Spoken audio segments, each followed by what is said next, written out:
Scarlet Park, Bubba Sparks. Booty, booty, booty, booty, rockin' everywhere. Booty, booty, booty, booty, rockin' everywhere. Booty, booty, booty, booty, rockin'. What's up, YouTube? It's Desi, and I'm back with another video, y'all. And today is going to be one of my car talks, you guys. Desi car talks. You already know how I go with that. I probably won't be getting off till later on today, where I probably won't be able to do a video once I get home, so I figured I would go ahead and do one now. This video is going to talk about 5 healthcare jobs where you do not require a degree, nor do you require experience. These jobs will be willing to train you on. So let's get right into the video. I figured this video would be good as far as for anybody that's freshly out of high school, you know, looking for something to do as far as for the healthcare field. I know a lot of people be confused after high school as far as for what they want to do. Some people may not want to go to college for a long time. Some people may want to go to college for a long time. Some people just want to get their feet wet with just certain things. So let's get right into the video. The number one job is going to be a caregiver. A caregiver basically is like home health aides. They're kind of like they assist with the elderly and disabled adults with daily activities at home or in a daytime care facility. Some of the duties may require making up the beds, also doing laundry, preparing meals, advising families as far as for, you know, how the patient is and whatnot.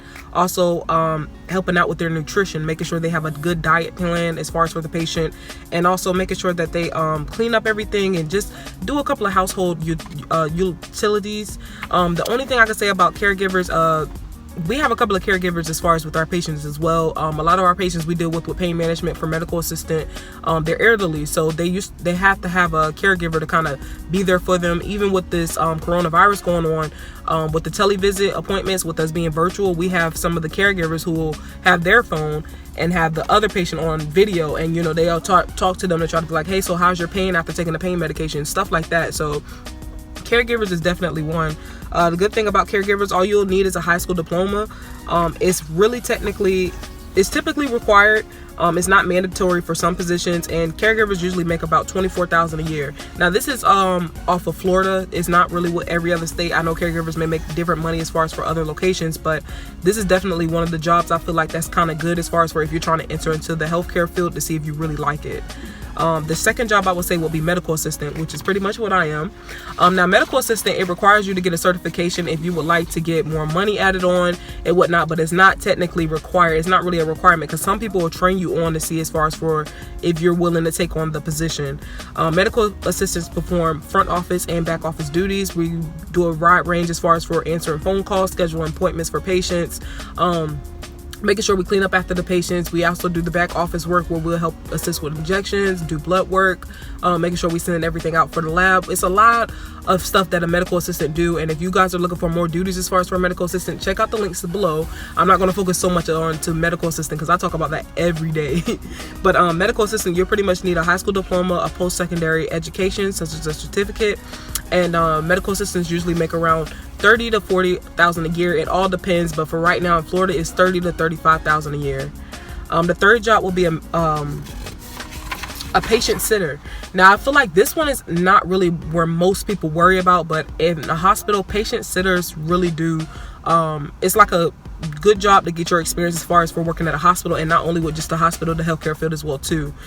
Basically, patient sitters work underneath the supervision of a nurse to provide care for patients' care services. Pretty much most of the time when I see a patient sitter, when I go to a hospital or anything like that, they're usually walking around in a wheelchair, you know, making sure they let the patient get some fresh air outside, making sure they talk to them, you know, they'll be able to let them see their families and everything like that. You're basically just watching the patient. Whatever the patient needs, you're just watching them, making sure you monitor everything. If anything goes about, you'll make sure that you contact the nurse or whoever is the supervisor at the time to let them know that something is going on. Patient sitters usually make around like $11 an hour to the most probably $10 an hour. All you'll need is a high school diploma and just a completion of a CPR course. Now, if you're looking for some positions for the patient sitters, I would definitely check out your local hospitals. I know here in Florida, St. Vincent's stay hiring for patient sitters. Also Memorial Hospital, you have UF Health. They're always hiring for patient sitters. So you just gotta kind of look for that. I definitely feel like it's a good experience to kind of get on if it's your first time into the healthcare field. Don't forget about a medical administrative assistant. So this will be the office specialist. This is another job where you will not have to have a degree or a certification. At the end of the day, if you have a certificate or anything, that's pretty much good, but it's not highly required, because at the end of the day, they're going to train everything on for you. Pretty much medical administrative assistants, they pretty much work in a variety of medical settings. So they do a different different daily routines as far as for answering phone calls, scheduling patients, collecting patients' information, greeting the patients when they first arrive into the waiting room. Usually the medical assistant usually does that, but the office specialist is usually the first person that the patient is going to see when they walk into the building. So you want to make sure that you have that down pack. They're usually a very organized person. So if you're looking to go into front office specialists or anything like that, make sure you're organized. You have to keep all the patient's information stuff together. And the last job I would definitely say that most people do not go for would be pharmacy technician. Now, whenever I'm dealing with medical assistant work here at the job that I work at, when I tell you so many phone calls I have to do is for the pharmacy, and the first person to answer the phone is going to be the pharmacy technician.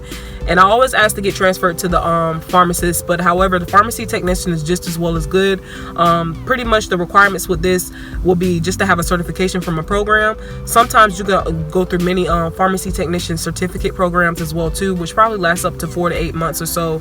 But pretty much pharmacy technicians work directly underneath a pharmacist and performing varieties of tasks. They're responsible for including helping to refill prescriptions, recording information to fill prescriptions both in person and over the phone.